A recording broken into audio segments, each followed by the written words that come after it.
Hello students, कैसे हैं आप सभी। आई होप आप सभी ठीक होंगे। देखिए, जैसे कि आप सभी को दिख रहा होगा, आज का हमारा टॉपिक है चुनावी सुधार। देखिए, जो आपकी फर्स्ट इकाई है उसमें सेकंड लेसन है। फर्स्ट लेसन मैंने आपको करा दिया था चुनावी प्रक्रिया, उसी में सेकंड लेसन है और ये पॉलिटिकल साइंस ऑनर्स वालों के लिए है। तो चलिए आज का टॉपिक हम स्टार्ट करते हैं। देखिए, चुनावी सुधार वर्ड से आप क्या समझते हैं कि चुनाव में सुधार, कि चुनाव में क्या क्या सुधार हुए और मंत्रियों ने अपने क्या क्या सिफारिशें पेश की, है ना। उन सभी चीज़ों की हम इसमें चर्चा करेंगे। देखिए, अब पहला क्या लिखा है। 1974 में जयप्रकाश जो नारायण थे, उन्होंने न्यायमूर्ति जी की अध्यक्षता में, मतलब कि न्यायमूर्ति उस टाइम अध्यक्ष थे, उनकी अध्यक्षता में एक समिति का स्थापना की। ठीक है, उस समिति में क्या बताया गया कि इसमें और क्या क्या सुधार होने चाहिए चुनाव आयोग में, है ना। और चुनाव आयोग में अगर कोई भ्रष्ट करता है पैसों को लेके, या फिर कोई काला धन को अपने पास रखता है, तो उसके ऊपर कड़ी कार्रवाई होनी चाहिए, है ना। ये सब इसमें बताया गया था।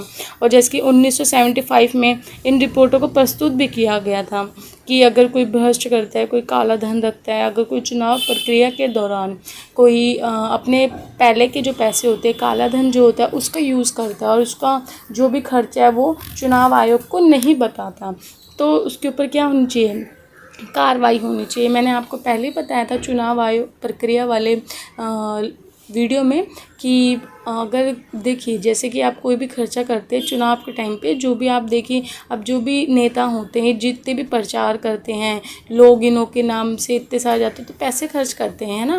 तो ऐसा है नहीं फ्री में करते होंगे, तो पैसे जो खर्च करते हैं उनका पूरा लेखा जोखा किसको देते हैं, चुनाव आयोग को देते हैं कि इतना पैसा उनके पास कहाँ से आया, कैसे उन्होंने किया। और एक लिमिटेशन होती है कि आपको इतना पैसा ही खर्च करना है, परंतु आप अपने काला धन यूज़ करते हैं, उससे ज़्यादा पैसा लगाते हैं चुनावी प्रक्रिया में, तो क्या होता है कि आपके ऊपर एक भ्रष्ट का टैग लगा दिया जाता है और आपकी सीट को कैंसिल करवा दिया जाता है। तो यही सब चीज़ें इसमें बताई गई हैं कि अगर आप किसी भी चीज़ में भ्रष्ट करते हैं, या फिर आप क्या कहते हैं कुछ पैसों का हेरा फेरी करते हैं चुनाव के टाइम पे, तो आपको हटा दिया जाएगा। तो ये कब पेश किया गया था, 1975 में पेश किया गया।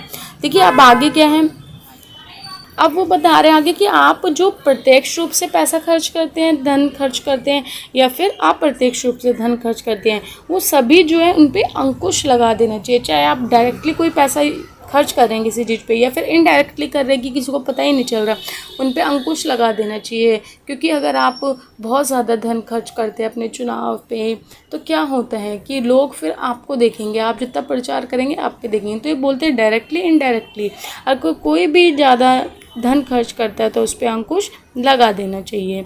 आगे देखिए, आगे क्या बोलते हैं। अब देखिए आगे क्या है कि 1977 जब था, उसमें क्या हुआ कि पहली बार आपका क्या रखा गया, नहीं पहली बार तो नहीं कह सकते, पर 1977 में क्या हुआ कि सिफारिशें रखी गई कि क्या क्या चुनाव में और सुधार होने चाहिए, किस प्रकार के सुधार होने चाहिए, है ना।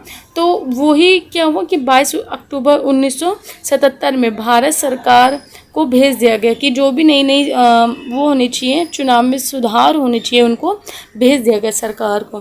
तो देखिए 1980 में क्या हुआ, 1980 तक आते आते कि इन्होंने सोचा, जो भी सरकार होती है, जो भी चुनाव आयोग के सब लोगों ने, मंत्रियों ने सोचा कि हमको समय समय पर क्या करना चाहिए, चुनाव आयोग में सुधार करने चाहिए। अगर आप समय समय पर किसी भी चीज़ में सुधार नहीं करते तो वो चीज़ पुरानी हो जाती है ना, और उस चीज़ को कोई वैल्यू नहीं रहती है। तो वही इसमें बताया गया कि समय समय पर इनमें सुधार करने चाहिए। जो पूर्व की सिफारिशें हैं, जो पहले की सिफारिशें रखी हुई हैं पेंडिंग, उनको इसमें जोड़ देना चाहिए। ठीक है, अगर देखिए आप कोई भी कार्य करते हैं तो आप अपडेट नहीं होते किसी चीज़ के साथ, तो क्या होता है, आप ओल्ड मॉडल कहलाते हैं, है ना। तो वही इसमें भी है कि अगर आप टाइम पे अगर अपडेट नहीं होंगे, चीज़ों को अपडेट नहीं करेंगे, तो क्या होगा, आप पुराने हो जाओगे, आप यूज़लेस हो जाओगे, आपका कोई काम नहीं रहेगा। तो वही सब चीज़ें इसमें बताई गई हैं। अब आगे देखिए 1983 में एक सरकार बनी, कहाँ पे, कर्नाटक में, उसका नाम था हेगड़े सरकार। ठीक है, ये थोड़ा अजीब सा नाम है, हेगड़े। तो ये सरकार बनी थी कहाँ पे, 1983 में, कर्नाटक में।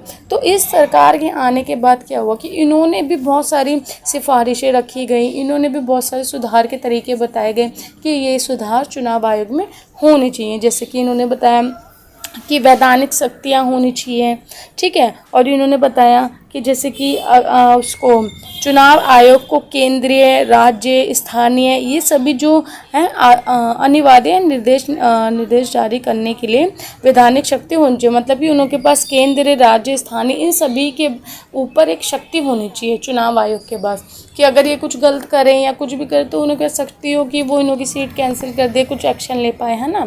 तो ये हेगड़े सरकार ने अपने बारे में उन्होंने प्रस्तुत किया, बताया। अब आगे देखिए आगे क्या बता रहे हैं। आगे देखिए ये बता रहे हैं कि जो भी चुनाव होते हैं लोकसभा या विधानसभा में, तो उन्हों की लिस्ट इन्हों को प्रस्तुत करनी चाहिए। चुनाव आयोग को अपनी एक लिस्ट देनी चाहिए, है ना। उस लिस्ट को देने के बाद क्या होना चाहिए कि अगर आप लिस्ट दे देते हैं तो उसके बाद जो भी नहीं बनती पार्टी या जो भी सरकार नहीं बनती या कुछ भी ऐसा गलत काम होता है तो उनको इस्तीफा दे देना चाहिए अपने कार्य से, ठीक है। अब देखिए आगे हम क्या पढ़ेंगे। आगे देखिए जो वीपी प्रधानमंत्री थे वीपी सिंह, उन्होंने भी एक अपने एक किसका समिति का गठन किया। उस समिति का नाम था राष्ट्रीय मोर्चा सरकार, ठीक है। इन्होंने भी एक समिति का गठन किया था अपने पहले के टाइम पे। तो देखिए इन्होंने भी बहुत सारे अपने चुनाव से रिलेटेड सुधारों के बारे में बताया, जैसे कि वो इस प्रकार देखिए 1990 में उन्होंने जो संसद होता है, संसद में राजनीतिक दलों के सामने कुछ अपने सुधार प्रस्तुत किए, ठीक है। उन्होंने बताया कि क्या क्या सुधार होने चाहिए। देखिए अब जो गोस्वामी थे, गोस्वामी समिति ने अपनी रिपोर्ट में पता है 108 सिफारिशें प्रस्तुत की थी, 108 सिफारिशें।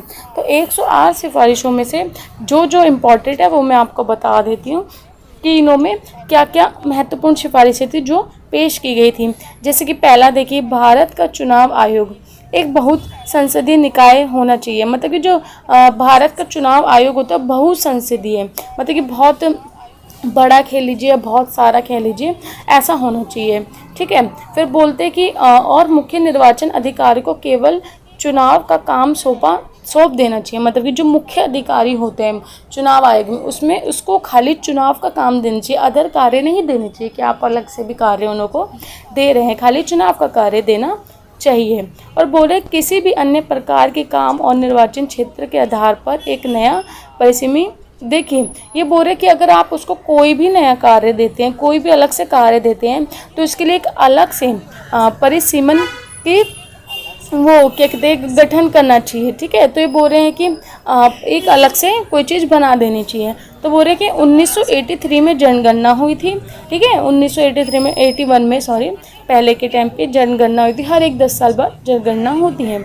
तो उस जनगणना में क्या बताया गया, क्या चीज़ होनी चाहिए, तो बोल रहे जिसमें कि फ़ोटो, पहचान पत्र लागू किया जाना चाहिए। बोले कि जनगणना जब होती है तो उसके बाद उन लोगों को एक फ़ोटो और एक पहचान पत्र देना चाहिए या फिर लागू कर देना चाहिए। क्यों ऐसा होता है? क्योंकि देखिए अगर आप जब वोट देने जाते हैं तो आप पहचान पत्र ले जाते हैं, आपको पता ही होगा। फ़ोटो तो चलो उनके पास होती है, पर पहचान पत्र होते हैं, फ़ोटो के ऊपर भी लगा हुआ होता है छोटी सी, और सॉरी पहचान पत्र के ऊपर छोटी फ़ोटो लगी हुई होती है। तो बोले कि जनगणना होती है उसके बाद आपको पहचान पत्र भी लागू कर देने, जिससे कि आप वोट देने में आपको आसानी हो, आप लोगों को आइडेंटिफाई कर सकें।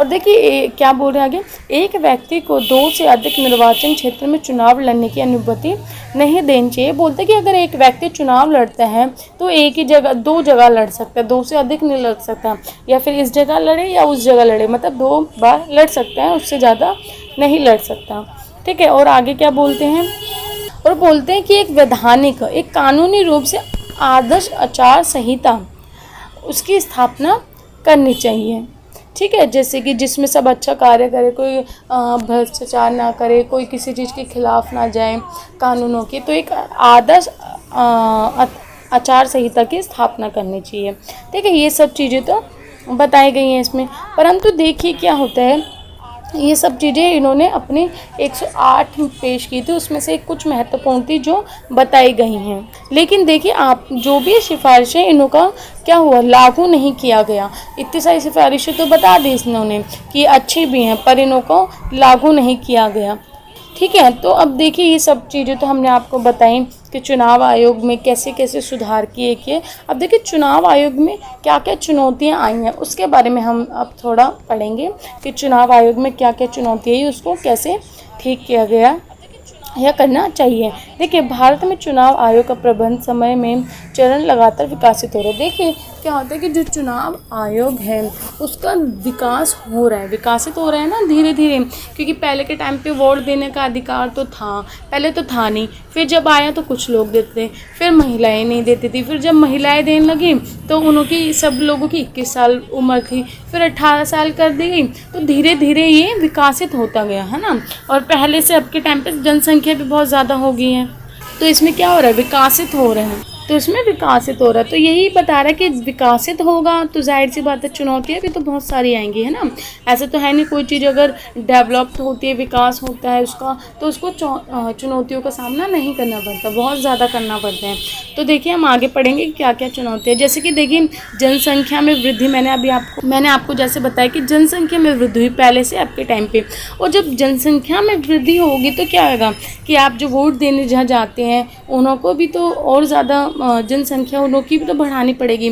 जैसे कि समझ लीजिए पहले अगर 1 करोड़ लोग हैं तो वहाँ पे अगर 20,000 वोटिंग मशीन्स हैं, वोटिंग बूथ हैं जहाँ पे हम जाते हैं, परंतु अगर जब 10 करोड़ होगी तो क्या होगा, हमको उनकी जनसंख्या में डबलिंग करनी पड़ेगी ना, उसको 10 गुना बढ़ाना पड़ेगा, है ना। तो वही सब चीज़ें इन्हों में भी बता रहे हैं कि कैसे कैसे जनसंख्या 2009 से 14 तक कितनी थी, 10 करोड़ थी, फिर उसमें क्या हुआ वह 100 करोड़ हो गई। तो क्या होता है कि उसमें जो हम होती है मशीन्स होती हैं, जो भी चुनाव बूथ होते हैं उसमें भी वृद्धि करनी पड़ती है, ठीक है। ये सब चुनौतियों का सामना करना पड़ा, और जब आप इन सब चीज़ों में वृद्धि करोगे तो जो एम्प्लॉयज़ होते हैं, जो कर्मचारी होते हैं, जो आयोग होते हैं, उनकी भी हमको क्या संख्या बढ़ानी पड़ती है, उनको भी और संख्या में रखना पड़ता है। तो ये सब चीज़ें इन्होंने चुनौतियों में आती हैं। और आगे देखिए क्या बता रहे राजनीतिक दल, और इन्होंने बताया कि देखिए ये सब तो चुनौतियां आ गई थी, परंतु जो राजनीतिक दल थे और जो कानून बनाए गए थे तो राजनीतिक दल कभी भी उसका पालन नहीं करते थे, आचार संहिता का पालन नहीं करते थे। तो देखिए इसी आई होप आपको ये सब चीज़ें समझ आई होगी आज जो मैंने समझाया होगा। अगर आपने पहले की वीडियो देखी होगी जो इसमें फर्स्ट लेसन था और ये सेकंड लेसन है, अगर आपने वो देखा होगा तो आपको ये बहुत आराम से समझ आ गया होगा, क्योंकि उसमें सब चीज़ डीपली था ही, बट इसमें जो चुनौतियाँ आई और जो सुधार हुए वो ऐड और कर दिया गया है कि इसमें क्या क्या चुनौतियों का सामना किया गया था और क्या क्या सुधार और किए गए हैं। तो आपको अगर ये वीडियो पसंद आई हो इसको लाइक, शेयर और सब्सक्राइब ज़रूर कीजिए। और देखिए अगर आपको लगता है कि मेरे को और इसी से रिलेटेड वीडियो बनानी चाहिए और क्या कहते हैं आपको और अच्छी वीडियो चाहिए, तो आप मेरे को कमेंट बॉक्स में ज़रूर